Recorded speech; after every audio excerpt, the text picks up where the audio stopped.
জয়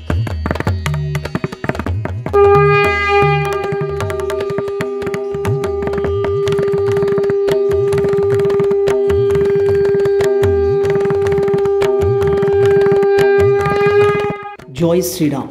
শুধু রামনবমীর দিনই নয়, বরং যে কোনো দিনই আপনি আসতে পারেন দেবতার দর্শন করতে। সম্পূর্ণ ভিডিওটি দেখার অনুরোধ রইল। আশা করি ভিডিওটি ভালো লাগবে, আর ভালো লাগলে অবশ্যই চ্যানেলটিকে সাবস্ক্রাইব করবেন এবং লাইক, কমেন্ট ও শেয়ার করে অপরকে দেখার সুযোগ করে দেবেন।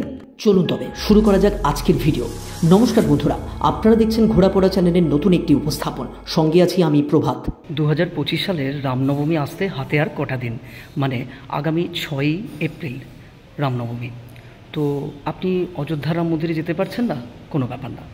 রামনবমীর দিন আপনাকে একটু রাম মন্দির যেতে হবে ভগবান শ্রীরামের দর্শন করার জন্য।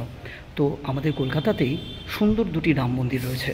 চলুন এই সুন্দর রাম মন্দির আপনাকে দর্শন করাই, এবং কোথায় আছে, কিভাবে যাবেন, সবটাই জানতে পারবেন আজকের ভিডিওতে। প্রথমেই জানাই আপনি যাবেন কিভাবে। গিরিশ পার্ক মেট্রো স্টেশনের 3 নম্বর গেট দিয়ে বের হয়ে আপনার বাঁ দিক ধরে হাঁটতে হবে। বাঁ দিক দিয়ে প্রায় 3-4 মিনিট হাঁটার পর আপনি গিরিশ পার্ক ক্রসিং বা 4 রাস্তার মোড় অতিক্রম করলেই ডান দিকে পেয়ে যাবেন জোড়াসাঁকোর ঠাকুরবাড়ির এই তোরণদ্বার। গিরিশ পার্কে না নেমে আপনি এমজি রোডেও নামতে পারেন। এমজি রোডে নামলেও যা হাঁটতে হবে, গিরিশ পার্কে নামলেও সেই একই হাঁটতে হবে। এই দেখা যাচ্ছে এমজি রোড মেট্রো। এখান থেকে বেরোলে আপনাকে এই রাস্তা ধরে এগোতে হবে, মহাজাতি সদন ধরে এই রাস্তা দিয়ে। আর ওই বিল্ডিংটা হচ্ছে রাম মন্দিরের বিল্ডিং। মহাত্মা গান্ধী রোডের 1 নম্বর গেট থেকে আপনাকে বেরোতে হবে, আর এই রাস্তা ধরেই আপনাকে যেই গেট দিয়ে বেরোবেন সেই গেট দিয়েই আপনাকে হেঁটে যেতে হবে মিনিট 3-4। এইভাবে আপনি পৌঁছে যাবেন শেঠ সুরজমল জালান স্মৃতিভবনে। বাইরে থেকেই কত সুন্দর লাগছে দেখুন। তবে রামনবমী ছাড়াও আপনি কিন্তু যে কোনো দিনই এই মন্দিরে আসতে পারেন। কলকাতায় বালিকা শিক্ষার প্রসারের জন্য শ্রী মোহনলাল জালান বিশেষ উদ্যোগ নিয়েছিলেন। সেই উদ্যোগের ফল হিসেবে 1941 সালে প্রতিষ্ঠিত হওয়া বালিকা বিদ্যালয় এখনও এই বিল্ডিংয়ে বহু বালিকার ভবিষ্যৎ গড়ে চলেছে। অর্থাৎ এখনও এখানে একটি বালিকা বিদ্যালয় পঠন পাঠন চলে। আর ঠিক এই বিল্ডিংয়ের নিচে মানে গ্রাউন্ড ফ্লোরেই আছে সুন্দর একটি রাম মন্দির।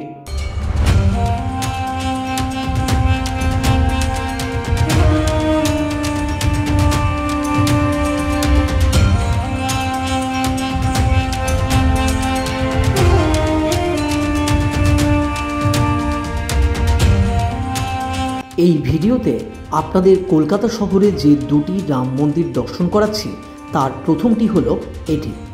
চলুন তবে শেঠ সুরজমল জালান স্মৃতিভবনের রাম মন্দিরে প্রবেশ করা যাক। প্রবেশ করে বাঁদিকের নির্দিষ্ট স্থানে জুতো রেখে ভালো করে ঘুরে দেখুন মন্দিরটা। মন্দিরের শান্ত পরিবেশ, উন্মুক্ত প্রাঙ্গণ আর সুউচ্চ ইমারত আপনাকে মুগ্ধ করবে।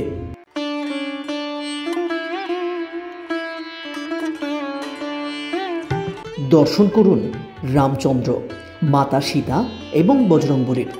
শুধু তাই নয়, এই মন্দিরে গেলে আপনি আরও দেবদেবীর দর্শন করতে পারবেন। গজলক্ষ্মী, সরস্বতী, মহাদেব প্রভৃতি দেবদেবীর দর্শন করে মন্দির জুড়ে রামায়ণের মুরাল আছে। একে একে সমস্ত কিছু দর্শন করে একটা সুন্দর আধ্যাত্মিক ক্ষেত্রে আপনার কোনো একদিনের বিকেলটা কিংবা রামনবমীর গোটা দিনটা কাটাতে পারেন এখানে। তবে কি ভাবছেন বন্ধুরা, বাড়ির কাছে এত সুন্দর একটা রাম মন্দিরে কবে যাবেন ভাবছেন? যে কোনো দিন চলে আসুন এই মন্দিরে। তবে দাঁড়ান, এখানেই শেষ নয় কিন্তু। কলকাতা শহরের বুকে আরও একটা রাম মন্দিরে নিয়ে যাব আপনাদের। কোথায় নিয়ে এসেছি বলুন তো? হ্যাঁ, ঠিকই ভাবছেন।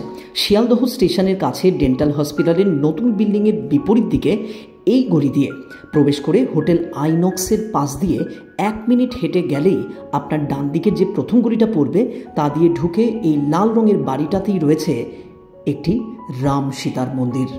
এই মন্দিরটি প্রতিষ্ঠিত হয়েছিল 15ই জুলাই 1926 সালে। প্রথমে যে মন্দিরটি দেখলেন আজকের ভিডিওতে, সেই মন্দির থেকেও কিন্তু এই মন্দিরটি বেশ প্রাচীন। প্রতিষ্ঠা করেছিলেন শীতলচন্দ্র বন্দ্যোপাধ্যায় এবং তার স্ত্রী রাজলক্ষ্মী দেবী।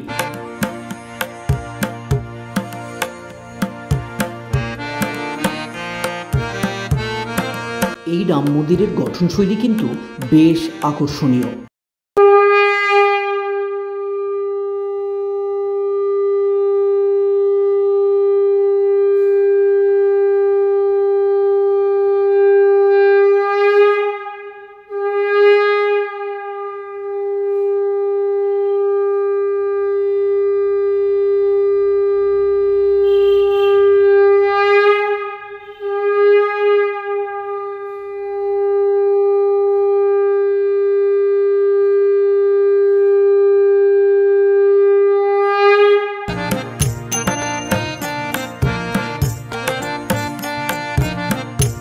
মন্দিরের মূল গর্ভগৃহে রাম সীতার মূর্তি ছাড়াও রয়েছে গরুর ভগবান, নারায়ণ শিলা, দক্ষিণা কালীর একটি ছবি। এছাড়াও আরও অনেক ছোট ছোট দেবতার ছবি তথা মূর্তি। রাম মন্দিরে গেলে আমরা সাধারণত রাম, সীতা, বজরংবলীর পাশাপাশি লক্ষ্মণদেবকেও দেখতে পাই, কিন্তু এই মন্দিরে লক্ষ্মণের মূর্তি অনুপস্থিত। মন্দিরটি খোলা থাকে প্রতিদিন সকাল 6:30 থেকে দুপুর 1টা পর্যন্ত, আবার বিকেল 4টে থেকে রাত্রি 9টা পর্যন্ত।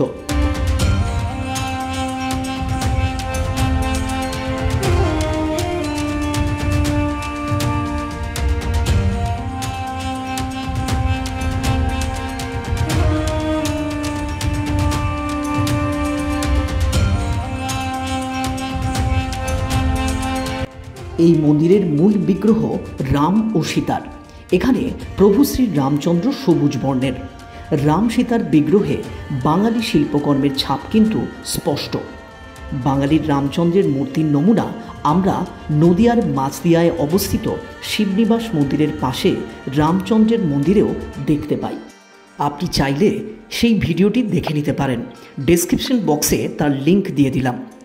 কেমন লাগলো বন্ধুরা আজকের দুটি রাম মন্দিরের সন্ধান পেয়ে? আপনাদের মধ্যে কারা এই দুটি মন্দিরে ইতিমধ্যেই দর্শন করেছেন জানাবেন। আপনার কমেন্টের অপেক্ষায় থাকলাম।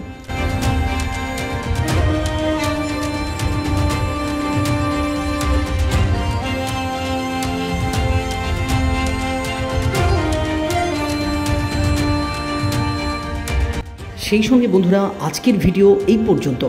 আবার দেখা হবে পরবর্তী একটি নতুন ভিডিওতে। ততক্ষণ ভালো থাকুন, সুস্থ থাকুন এবং ঘোরাপড়া পরিবারের সাথে যুক্ত থাকুন। ধন্যবাদ।